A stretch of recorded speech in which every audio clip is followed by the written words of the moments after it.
پھیل گئی، دیکھو یہ بھائی سے ملنے آ رہی تھی، اب مامون کی حکومت میں ان کو شہید کر دیا گیا۔ یعنی جو ظالم اچھا بن رہا تھا کہ میں رسول کے بیٹوں کے لیے بہت اچھا ہوں، اس کے چہرے سے نقاب اتارنے کا کام کس نے کیا؟ معصوم افندی نے۔ جس طرح سے ایک مثال آج کے زمانے کے اعتبار سے بھی دے دوں، لوگ بہت سے کہتے ہیں کہ قاسم سلیمانی کی شہادت کا کیا فائدہ ہوا؟ قاسم سلیمانی کی شہادت کا سب سے بڑا فائدہ، جیسے کہ جناب زینب کے خطبے کا سب سے بڑا فائدہ کیا ہوا؟ جو یزید اس سے اپنے چہرے پہ پڑے ہوئے پردے پہ خوش تھا کہ میں قتل بھی کروں گا تو لوگ مجھے برا نہیں کہیں گے، اس نقاب کو چھینا تھا جناب زینب نے۔ کبھی اس پہ غور کرنے کی ضرورت ہے، جہاں یزید کے اوپر درود بھیجا جاتا تھا، وہاں جناب زینب نے اس کے اوپر مرد آباد اور لعنت کا کلمہ پڑھوا لیا۔ یہ بڑی بات ہے، یہ آسان نہیں ہے، یعنی ظالم کے چہرے سے نقاب۔ اب تک امریکہ سپر پاور ہونے کے باوجود اسامہ بن لادن کو مارنے کے بعد اس نے قبول نہیں کیا کہ میں نے مارا ہے، ہمیشہ یہ کہا کہ ہاں کوئی ہے۔ افغانستان کو برباد کرنے کے بعد بھی اس نے قبول نہیں کیا، ہمیشہ سائیڈ میں رہا، ہمیشہ سائیڈ میں رہا، کبھی بھی اپنے جو دہشت گردی کا چہرہ ہے وہ کبھی ذکر ہی نہیں کر رہا تھا۔ قاسم سلیمانی کی شہادت نے ایک بڑا کام جو کیا وہ یہ کیا کہ امریکہ جیسے ملک کو یہ کہنا پڑا کہ میں نے مروایا ہے، اور یہیں سے اس کی دہشت گردی ثابت ہو گئی۔ یعنی امریکہ کو آج تک لوگ یہی سمجھ رہے تھے نا، امریکہ صلح چاہتا ہے، یہ چاہتا ہے، وہ چاہتا ہے۔ قاسم سلیمانی کی شہادت نے امریکہ کے چہرے پہ جو صلح کا زبردستی نقاب پڑا ہوا تھا اسے چھین کے بتا دیکھو یہی ظالم ہے۔ اسی لیے ٹرمپ نے مارنے کے بعد، قتل کرنے کے بعد شہادت کے بعد میسج کر دیا تھا۔ ہم لوگ تو اتفاق سے 8ویں امام کی زیارت کے لیے گئے تھے، وہ جب حملہ ہوا تھا صبح کی وہ نماز صبح سے پہلے وہ رواق کوثر میں ہم لوگ بیٹھے ہوئے تھے، اتنے میں خبر آئی 11 میزائل مارے گئے۔ آپ دیکھیے رات کے 2 بجے جب قاسم سلیمانی کی شہادت ہو گئی، شہادت کے بعد اب ادھر سے امید اس کی یہ ہے کہ کب ایران حملہ کرے گا۔ عین الاسد اس کا سب سے بڑا محکم ایریا، بہت سے اس نے اپنے فوجی اڈے بنائے تھے مگر سب سے محکم اڈا اس کا عین الاسد عراق میں، سب سے محکم، اپنے ساری اچھی چیزوں کو وہ وہاں ٹرانسفر کر چکا ہے۔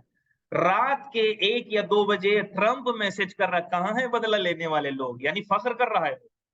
اور جب 11 میزائل پڑی ہے نا، ابھی تک ٹرمپ نے یعنی امریکہ نے قبول نہیں کیا کہ کتنے لوگ مرے تھے اس میں۔ اب دیکھیے یعنی اس کے بعد سردار سلامی نے پارلیمنٹ میں آ کر ایک بیان دیا تھا کہ ہم کیا کرتے ہیں، کیا ہمارا جواب یہ ہوتا کہ انہوں نے قاسم سلیمانی کو مارا ہے تو ہم کچھ اور کریں، ہم کہیں اور ان کو کچھ کر دیں؟ نہیں، ہمارا جواب ایسا ہونا چاہیے کہ ہم اگر میزائل 10 ہم مارتے تو 10 وہ بھی مارتے، اگر ہم بغیر مقصد کے مارتے تو 10 وہ ہم کو مارتے، ہمارے کسی شہر میں مارتے۔ ہم نے پلان کیا، ہم نے ایک ایسی جگہ مارا کہ دشمن پھر سوچتا رہ جائے، جس پہ اس کو سب سے زیادہ گھمنڈ تھا اسی کو چور کر دیا، اب اسے زندگی لگ جائے گی کھڑا ہونے میں۔ اور وہ عین الاسد کا حال، رڈار جو مثلا کئی ہزار دور ہی سے بتا دیتا ہے کہ مطلب ادھر میزائل آ رہی ہے، رڈار کچھ کام نہیں کر رہا تھا۔ یعنی بہرحال اس میں خدا کی مدد تھی، جب بھی ایسا کام ہوتا ہے تو خدا کی ضرور مدد رہتی۔ قاسم سلیمانی کا کام کیا رہا؟ وہ جو نقاب پڑا تھا نا، وہ جو نقاب پڑی تھی اسے ہٹا، وہی کام معصوم قوم کا ہے، پلان کے ساتھ جا رہی ہیں، پورے ارادے کے ساتھ۔ اب جب جا رہی ہیں، اب سمجھیے اب روایت سہارا دے گی۔ روایت کیا ہے؟ نوے امام فرماتے ہیں من زارا امتی، جو بھی میری پھوپھی کی زیارت میں کرے فلہ الجنہ، اس کے اوپر جنت ہے۔ یا معصوم فرماتے ہیں جس نے میری یعنی فاطمہ معصومہ کی زیارت، اس نے میری زیارت کی۔ مطلب کیا ہے؟ مطلب یہاں سے ایک چیز کلیئر ہو رہا ہے کہ وہی امام زادے اچھے ہیں کہ جنہیں امام یہ بتائیں یا امام کے امامت کو بتانے میں یہ رول پلے کریں، ورنہ اگر خود کوئی امامت کا دعویٰ کرنے لگے ختم ہو گیا معاملہ۔